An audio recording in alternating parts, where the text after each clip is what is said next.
Hello, hello. Happy Wednesday. I'm so excited to see you today. I'm going a little bit early. I've got some doctor's appointments this afternoon, but I had a really great episode that I wanted to make sure that I brought to you guys.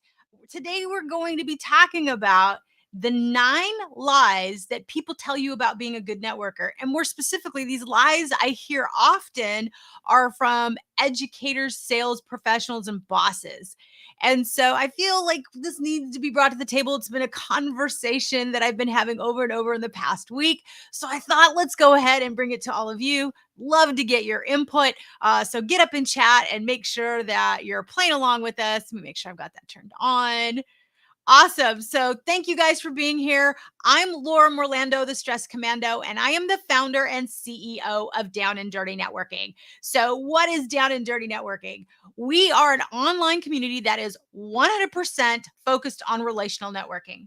See, we believe there's 2 types of networking. There's traditional networking, which is more transactional in nature. And then there's this other way that I came to call relational networking, where there are no 30-second commercials. There's zero transactions happened. It's about having meaningful conversations to build lasting and authentic relationships. And so, what I have learned and what I've shared through the span of my journey here with Down and Dirty Networking are the tips that I learned while I began my career as a corporate professional, now turned entrepreneur, and give you some insight to what the foundation is for Down and Dirty Networking's online community so you can network more stress free like we do and cut all the fluff of the things that are just ugh and feel more like a chore with networking. Our goal is to make sure we change the game and revolutionize networking. And here's how you do it. So let's talk about this, the 9 lies that people typically tell you from networking. So I'm gonna make sure that I see some chat up here. So thank you guys. Let me know where you're watching from. Let me go ahead and let's go. All right, I'm going to share this over to Down and Dirty Networking. Some of you are watching over there. LinkedIn's not letting me go live for some reason. So I'm going to go ahead and just share over on Down and Dirty Networking. Okay, so now we're shared over there. I will not be defeated with technology. So let's get back to this and get right on into it. All right, the 9 lies that people tell you about being a good networker. Specifically, I've heard this from bosses, sales professionals, and educators. I just did a networking workshop about a month ago for high schoolers and college students. And it was interesting how they were looking for a 30-second commercial or an elevator pitch. They were looking for something that was more transactional in nature. And so I know these are some of the things that are being told because I had to come in and debunk some of the things delicately because I didn't want to upset the teacher that was giving them these things, but putting a different spin on it. And that's what we're going to talk about today. All right. So, number 1 lie that I hear often is collect lots of business cards, or if you're doing it virtually, collecting a lot of contact information. The success of networking is not collecting a bunch of business cards, because what are you going to do with that? In all reality, who loves doing data entry? I don't.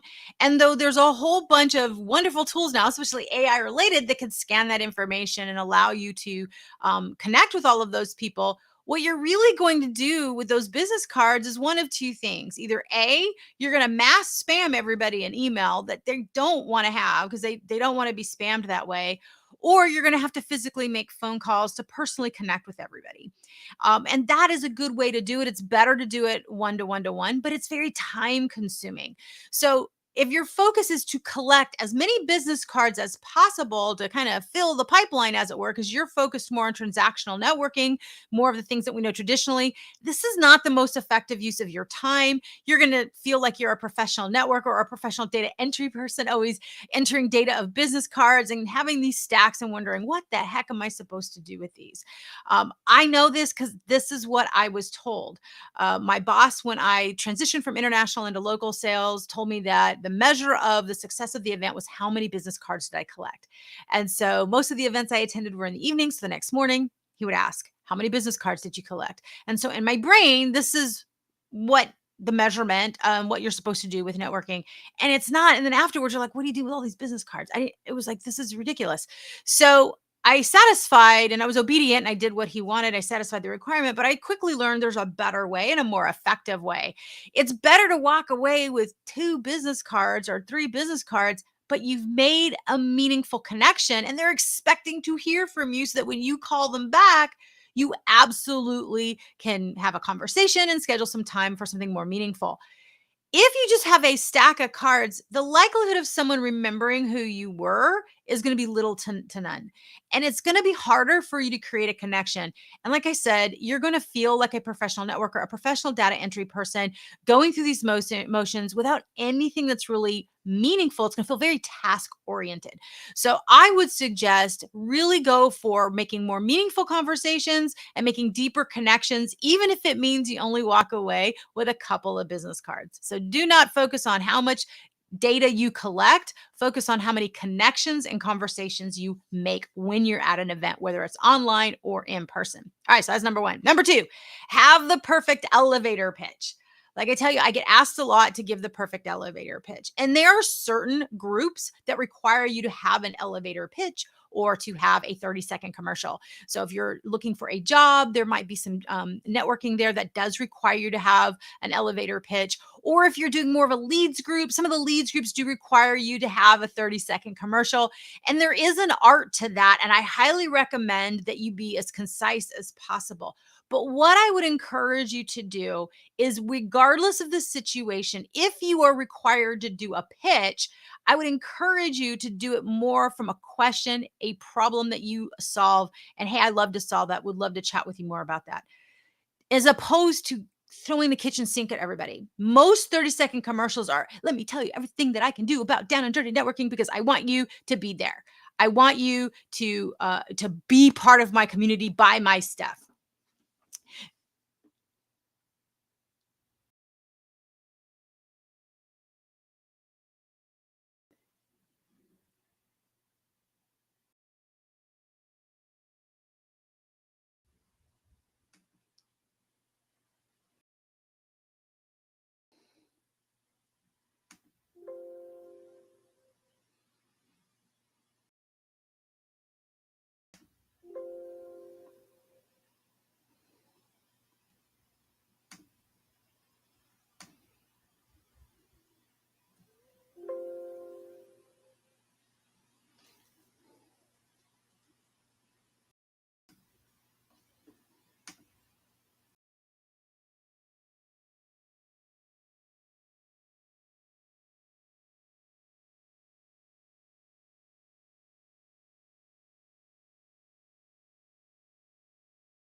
Guest.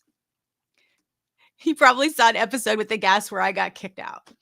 And clearly that's still happening. My internet didn't kick me out this time. I have no idea what happened. So if you are having technology be not your best friend, you're not alone, my friend. Keep moving forward. We will not be defeated. All right. So I'm not sure at what point it got cut off, but I'd already talked about the 9 lies. This is what we're talking about today. The 9 lies that people tell you about being a good networker.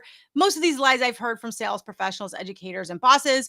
And I'd already shared lie number one. So hopefully that one all came through. Collect lots of business cards. No, it's about making more meaningful connections, not having a stack of 20, 30, 40, 50 cards. You'd be better off having one or two that you've made a meaningful connection with and had a meaningful conversation with. They're more apt to want to have a conversation with you later. You're not going to be a professional networker. A professional data entry person is going to solve a lot of problems. So solve me on that one. All right, number two, I think this is where I got cut out, is have the perfect elevator pitch. And what I started to say is, if you're in traditional networking and there are certain groups that do require that you have an elevator pitch or a 30-second commercial, and there are courses on how to craft the perfect pitch. In fact, I used to teach them years ago. But what I will tell you, it's not about throwing the kitchen sink at everybody. That would be like me just blasting you with all the reasons you want to join down and dirty networking. Ugh, you're probably going to want to run from me the minute I start that. So is everybody else when you start doing a 30-second commercial based on that, even in a group that is requiring you to do that.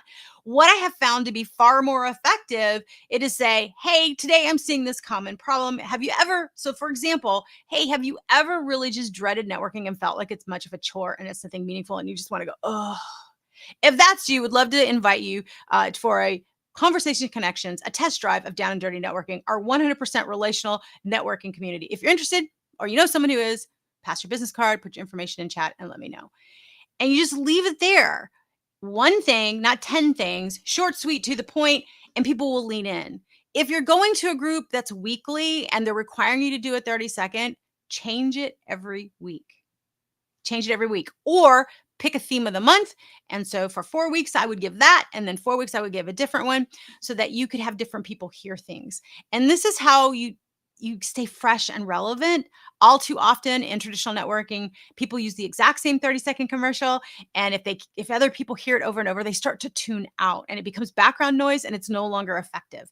And so I would encourage you, focus on a problem, focus on a solution, start with questions. You'll have much more effective pitches when you're in a situation that you want to pitch. Now, if you're an event that doesn't require a pitch, so like a mixer or some kind of a corporate event where you want to really talk to different bosses or what have you, focus on conversations, ditch the pitch. Just absolutely ditch the pitch. Focus on conversations. Treat everyone there like your best friend, even if you've never met them before. This is far better advice for you to have a more meaningful conversation and then follow up with them afterwards. Or maybe you get into the conversation there, like what brought you here, but let them introduce that to you versus you pitching them with them and kind of pitch slapping them, as we say.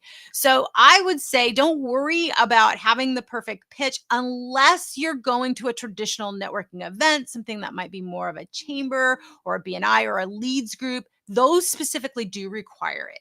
But outside of that, I'd really focus on conversations. There's an online group that I co-host with a friend of mine on occasion, and I have ditched the pitch. I go for more of the conversation, even though it's a requirement that they have for you to have a pitch, and I get far better results, which is focusing on relational networking, having a relational networking mindset and focusing on having conversations. So that's number 2. All right. Number 3, treat everyone like your potential client. This is exactly what I was told both from my boss and even in my side hustle when they were training us on networking and what to do when we go to these leads events. And it was really just pitch, pitch, pitch. Who's your client? Scan, where everyone's your client. How can you get them to buy from you? And the idea was they were measuring not only the boss that I told you with the business cards, but how many, at the time it was early sales, but we'll just say sales. How many sales did you get? How many leads did you get? It's kind of ridiculous. What's going to happen is you're going to repel everybody. And I know this because I did this. I made this mistake because I followed what I was being told. It felt icky to do it. It was really not authentically me. And it just didn't work. It absolutely didn't work. So I would tell you, make sure you don't treat everybody like a potential client. Do what I said earlier in tip 2, treat everyone like your best friend. Treat everyone like your best friend and be a super sleuth. Be the best friend you can to them to find out how you can help them. If you can be a resource to people, number 1, you're going to be far more meaningful. You're going to make a deeper connection, and you have somebody that you can come back to have more conversations. So if you adopt more of a relational networking mindset where you're focused on having meaningful conversations to learn from and about someone, to build lasting and authentic relationships like we do in Down and Dirty Networking, you will have better results no matter what event you're at. I promise you.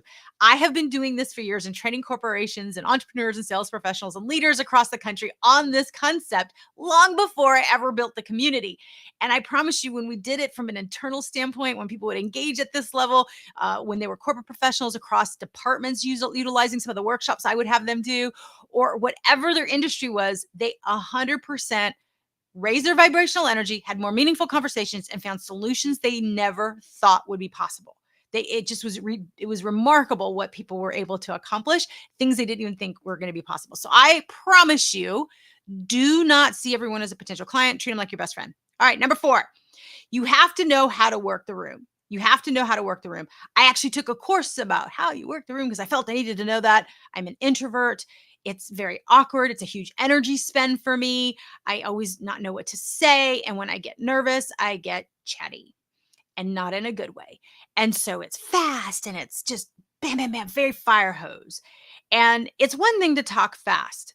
Good. Embrace that. It's another thing to just be more of a stream of consciousness where you never stop. You never have them be the focus and listen. And that's something I had to learn and really get my nerves in check. And so what I would say is don't worry about having to work the room. Don't worry, even if someone tells you that, say, hey, great. The way you work a room is you have a conversation, one person at a time. That's it. One person at a time. If you really need to have a goal for an event, make a goal to connect with 5 people. That's it. My mentor even does this. She has the exact same thing. She picks a number of how many people she wants to connect with, and that's who she connects with, and she's considered done. As an introvert, that reduces the energy spend that we have to make. If you achieve your goal, and I've talked to my 5th person and there's a 6th and I'm feeling pretty good about it, I could always do more. But it's easier walking into the room. It reduces nervousness. And if I'm treating everyone like a best friend, I no longer have to worry about what I need to say. I'm dropping into best friend conversations right in the middle of a conversation, treating everybody like a best friend. And it makes it so much easier. So much easier. All right. So that's number 4. You don't need to know how to work the room, even though people will tell you. Number 5, add everyone to your email list. Okay. This is a hard no. This is a hard no. And so early on, when I was with my side hustle and with my other local sales, Lord, collect all these business cards. So back to tip number 1 and add them all to your email list and start blasting them what's going on. No, do not do this. I was told to do this. Both my side hustle and my boss at my corporate job told me to do this. It's the worst thing you can do. It's absolutely the worst thing you can do.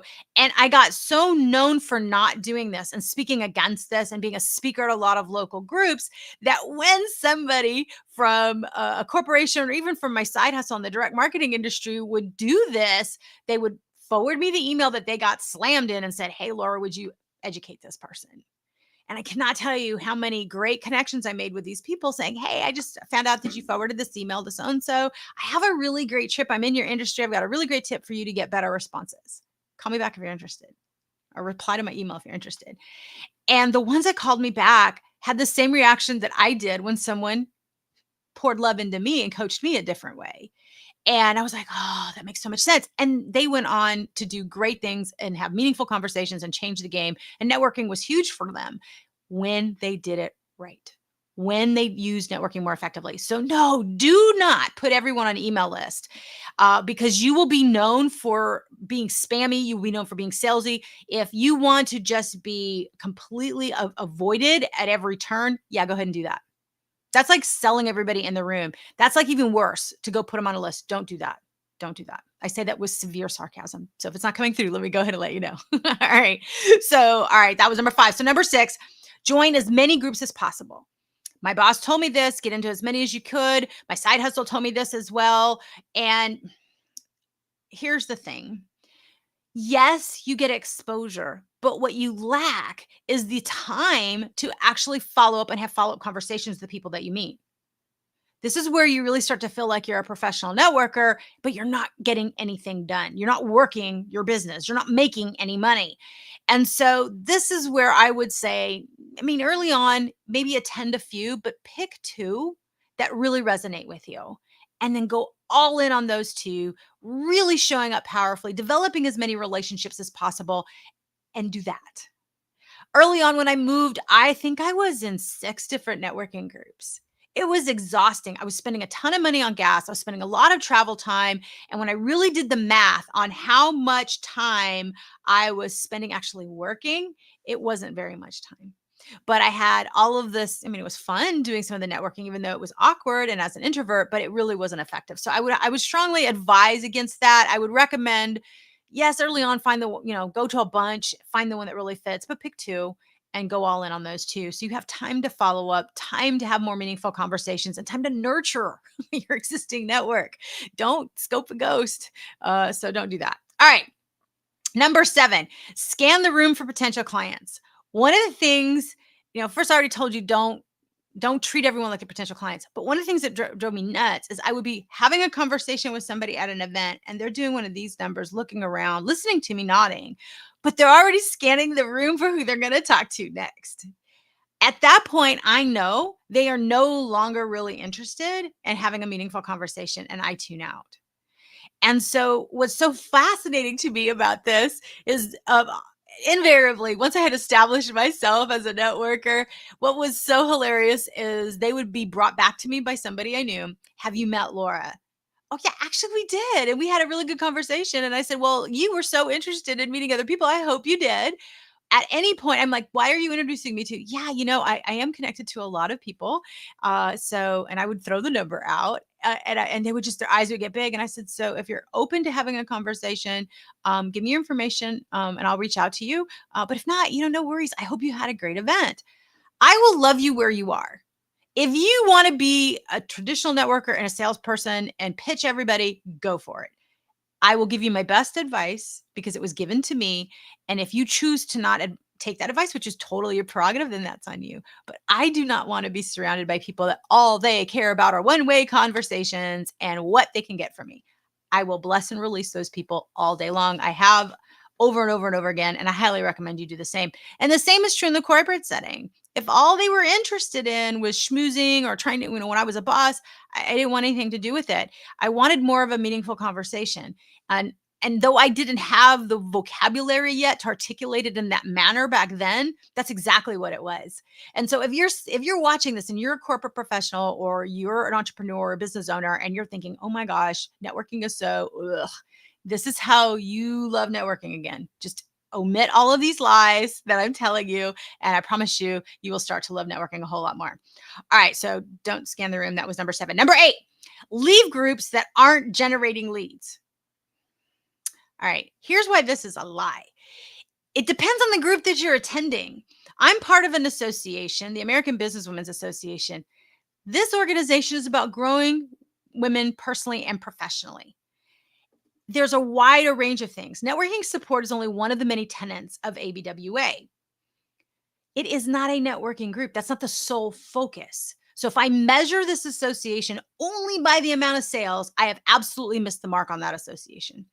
And so there are a lot of organizations like an association or maybe something that's industry specific that offer a lot more than networking. And if you measure it just simply by the leads, you have absolutely missed the point of the value of that particular organization. And so I would encourage you to not be so closed to those opportunities. Now, if you are in a traditional group that is a leads group and this is their focus, then yes, you can kind of measure where you're getting the leads. But I would suggest it's leads plus relationships because sometimes there were groups that I was a part of where I wasn't getting any leads, but I was getting a lot of value. I was getting a lot of perspectives. I was being offered speaking engagements. So I got other things, even though those weren't leads that I was looking for to buy my stuff, as it were. And so from that standpoint, I valued it a lot more because I was getting things that were more meaningful. So I would refrain from only looking at the amount of leads that you get. I can't tell you how many people would come to certain events. Even when I was at a traditional networking event, they would come and they say, I didn't get any leads, I'm out." And I'm thinking, all you wanted to do was sell the room and leave. Nobody's going to buy from you. They're not. They're going to want to get to know you. They have to have that know, like, and trust value. People don't buy stuff, they buy from people. People buy from people. It doesn't matter if you're in business to consumer, B2C or B2B sales, people buy from people. And guess what? People hire people too. So if you're looking for work or you're looking to transition careers, they're buying people. They're not buying your resume. They're not buying all your features and benefits any more than anyone's buying the feature and benefits of a product or service that you offer. So I promise you, do not measure it by the leads. All right. Number 9, networking is for sales professionals and marketing only. This is not true. If in fact you are doing traditional networking, that might possibly be true. But one of the things that I find is so helpful for most people is make sure you have a more well-rounded approach. It is helpful, like if you're an accountant, you might be in the accounting association, so you can have like-minded people to give you tips in your industry. But don't silo yourself and only be with accountants. You're going to want to make sure that you're with entrepreneurs, with a variety of different people, because those perspectives can be gold. Here in Down and Dirty Networking, I love embracing diversity of industry. I want to make sure you're not only in sales, we have academics, we have everybody, because of those 360-degree perspectives that we talk about. You have no idea where your next great idea, inspiration, motivation is going to come from. And you want to make sure that you are open to that. Otherwise, you're giving yourself little opportunity to gain that. All right, so that was all number 9. I will recap them very quickly. Number 1, collect lots of business leads. Number 2, have the perfect elevator pitch or 30-second commercial. Number 3, treat everyone like a potential client. Number 4, you have to know how to work the room. Number 5, add everyone to your email list. Number 6, join as many groups as possible. Number 7, scan the room for potential clients. Number 8, leave groups that aren't generating leads. And then number 9 lie about networking and about being a good networker is networking is for sales and professionals and marketing professionals only. These 9 lies will not serve you at all. Trust me, I've lived by all of them. They didn't serve me well either. So I hope this was helpful. I've had to share these tips, like I said, in the past week.